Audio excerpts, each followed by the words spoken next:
السلام علیکم، نظر چوہان فوڈز نیو جرسی سے آپ کے ساتھ رابطے میں۔ سب سے پہلے بات ہوگی کل کی مسجد نبوی کے معاملے پر۔ میں ٹویٹر پہ اس کا اپنا ری ایکشن دیا ہے کہ یہ ایسے ہونا تھا۔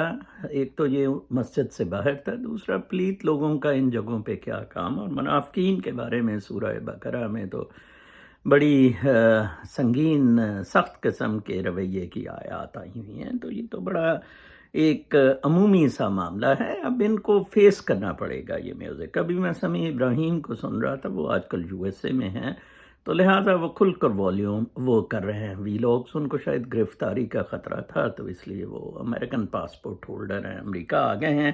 ان کا وی لاگ ضرور سنیں۔ ان کا بیانیہ بالکل میرے والا ہے جو میں کیری کرتا ہوں کہ یہ جو چور ہیں، یہ جو فراڈی ہیں، ان کے ساتھ یہی ہونا تھا۔ دوسرا میں ادھر شیکسپیئر کے مثال دوں گا پلے کی پبلک ری ایکشن پہ۔ شیکسپیئر کا کیا کہنا ہے؟ ایک جگہ یہ ہوتا ہے کہ پبلک سنا کو پکڑ کے، ایک سنا ہوتا ہے پارلیمنٹیرین سینیٹر یا کیا، اس کو مارنا ہوتا ہے، تو ایک شخص سنا ہوتا ہے، اس کو مار رہی ہوتی ہے، تو کسی نے کہا کہ یہ تو سنا دا پوئٹ ہے، تو پبلک نے کہا کہ چلو اس کا سنا نام ہونے سے اسے قتل کر دو، اور انہوں نے اسے قتل کر دیا، برکس نکال دیا۔ تو ایسا نہ ہو کوئی نواز شریف کا نام ہی ہونے پہ کوئی اس کا برکس، مریم اورنگزیب جیسے لوگ ہنس رہی تھی، بدمعاش، اور ویو کر رہے تھے۔ دوسرا یہ جو فوجی جرنیل ہیں، یہ ایکچولی بکے ہوئے ہیں، کلونیل ڈمیز، عدالتیں اور فوج۔ آج دیکھیں نا عطر من اللہ نے جو ایٹیچیوڈ دکھایا ہے، عطر من اللہ سے کاش یہ کوئی پوچھتا کہ جناب صاحب وہ جو سندھ میں بندہ فوت ہوا ہے، جس کے لیے ایک ایم این اے دبئی سے دوڑ کے ادھر آیا، چلان سے نکالا گیا، پریشر اس کی وائف پہ ڈال کے مطلب اس کو قتل کیا، ٹھیک ہے نا، وہ شکار سے ان لوگوں کو غیر قانونی روک رہا تھا، اس پہ کوئی عدالت نہیں لگی، وہ قتل۔ اور یہ جو وینٹیلیٹر پہ تھیں وہ خاتون بیچاری فوت ہو گئی ہیں، ایم پی، اس پہ کوئی عدالت نہیں لگی ہے کہ یہ لوٹا کریسی کیا ہے، یہ لوٹا کریسی کی وجہ سے ہے۔ ہم اپنی مورل ویلیوز لوز کر گئے ہیں، اور اس پہ پھر پبلک ری ایکشن سرٹنلی ہوگا۔ کبھی بھی یہ نہیں ہو سکتا ہے کہ آپ سچ کو جھوٹ میں شامل کر دو، جھوٹ کو سچ میں شامل کر دو۔ پاکستان بہت عرصہ بیوروکریسی، ملٹری اور عدالتوں نے گرے ایریا میں رکھا ہے۔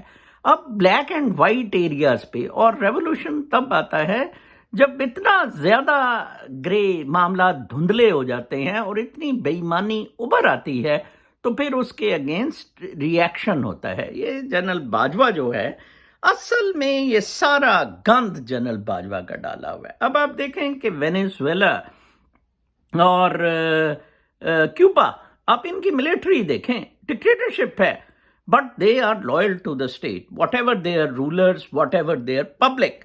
اب پبلک میں بھی وینیزویلا میں وہ بندہ کچھ ووٹ لے گیا، امریکہ کے مطابق وہ زیادہ ووٹ لے گیا، لیکن اس کو اقتدار نہیں ملا۔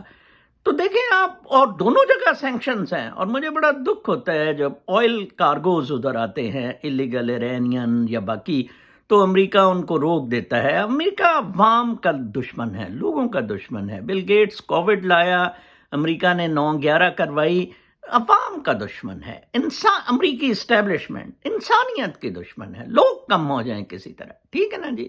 دس از ویری انفارچونیٹ، اور پاکستانی ملٹری جنرلز اس میں 100% انوالوڈ ہیں۔ یہ بہت افسوسناک بات ہے جہاں پر ہم پہنچ گئے ہوئے ہیں، اور اس کا صرف اور صرف واحد حل انقلاب ہے۔ عمران خان قدرتی مکافات عمل کے حساب سے اسے بالکل انقلاب کی طرف لے آیا ہے۔ اب یہ جھوٹوں کا محاسبہ ہوگا۔ اب آپ دیکھیں، آج الیکشن کمیشن نے کہا جی کہ یہ تو کاروباری لین دین تھا، یوسف رضا گیلانی والی جو وہ ویڈیو تھی، ٹھیک ہے نا۔ اندازہ لگائیں کس حد تک، اور وہ بدماشی پر اتر آیا ہے۔ وہ کہہ رہا ہے جی آپ ہمیں کیسے کرٹیسائز کر رہے ہیں۔ یہ کلونیل سسٹم کو ختم کرنا ہوگا، اور عمران خان نے الفاظ حقیقی آزادی بہت زبردست دیے ہیں۔ اور آپ لوگوں کو، میں نوجوان نسل کو پھر کہوں گا، آج مجھے کسی نے کہا کہ آپ وہ رومن دیا کریں، ٹائٹلز، رینکنگ۔ مجھے رینکنگ شینکنگ، شہرت، پیسے کوئی شوق نہیں۔ 1 درجن نوجوان ہی صرف میرا وی لاگ دیکھ لے، I'll do it۔ میں 4-5 منٹ اپنے شوق کے لیے کرتا ہوں، just to vent my feelings. اپنا بہت خیال رکھیں. عمران خان کا ساتھ آپ نے نہ دیا تو پاکستان ول لوز. میں آپ کو بتا دوں پاکستان ول لوز امیجریبلی. اللہ نے کہا.